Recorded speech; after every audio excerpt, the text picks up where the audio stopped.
देखिए, हम तो हमेशा आते रहते हैं और आज के जो दिन है हम लोग के लिए एक त्यौहार का दिन है। आज अम्बेडकर साहब की जयंती है और हम लोग इसको बड़े हर्षोल्लास के साथ मनाते हैं, क्योंकि आज हमारा देश और हम लोग जो अम्बेडकर साहब जो सपना देखे थे और जो हम लोगों के लिए कानून बना के गए, उसी कानून के तहत आज हम लोग को अधिकार मिला, समाज में बैठने का अधिकार मिला।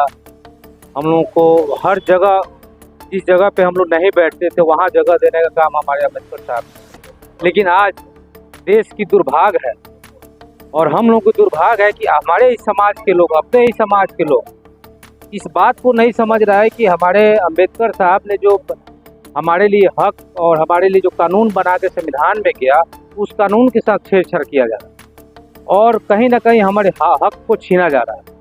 फिर वही जो संविधान के पहले था कानून, उस चीज़ को लाया जा रहा है हमारे देश।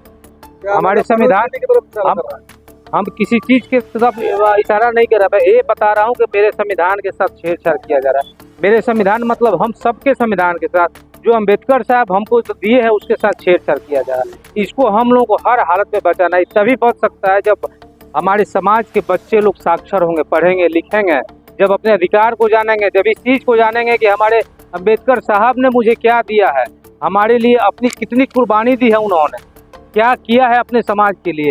इस सारे चीज़ पे जब तक हम लोग साक्षर नहीं होंगे, हमारे बच्चे जब तक पढ़ेंगे लिखेंगे नहीं, जब तक अपने अधिकार को नहीं समझेंगे, तब तक ये जयंती बनाना हम लोग का बेकार जाया करेगा। इसलिए आज के दिन संकल्प वाला दिन है कि हम लोग अम्बेडकर साहब के विचारों को आगे बढ़ाएं और उनका जो बनाया हुआ चीज़ है उसके लिए हम लोग लड़ाई लड़ाएं, उसके लिए हम लोग संघर्ष करें। जिस समानता की सपना बाबा साहब ने देखा था, उस समानता को चूर चूर करते हुए कल की घटना यूपी में एक दलित को आए दिन आपके देश में इस तरह की घटनाएं हो रही है और इसको कहीं मीडिया तंत्र के लोग, बड़े बड़े जो मीडिया में बैठे हुए हैं ऊपर में, वो कोई नहीं चलाता।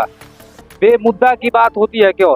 अम्बेडकर साहब के विचारों को कुचलने की कोशिश की जा रही है अपने देश में। तो मैं आज यहाँ पे बहुत सारे नौजवान लोग सुन रहे हैं और आपके माध्यम से जितने लोग सुन रहे हैं, मैं इतना ही आग्रह करूँगा, आपके देश की संविधान खतरे में है, उसको बचाना है तो आपको आगे आना होगा। जैसे आपके लिए अम्बेडकर साहब ने संघर्ष किया, उसी तरह से अम्बेडकर साहब के विचारों के लिए हमको संघर्ष करना पड़ेगा।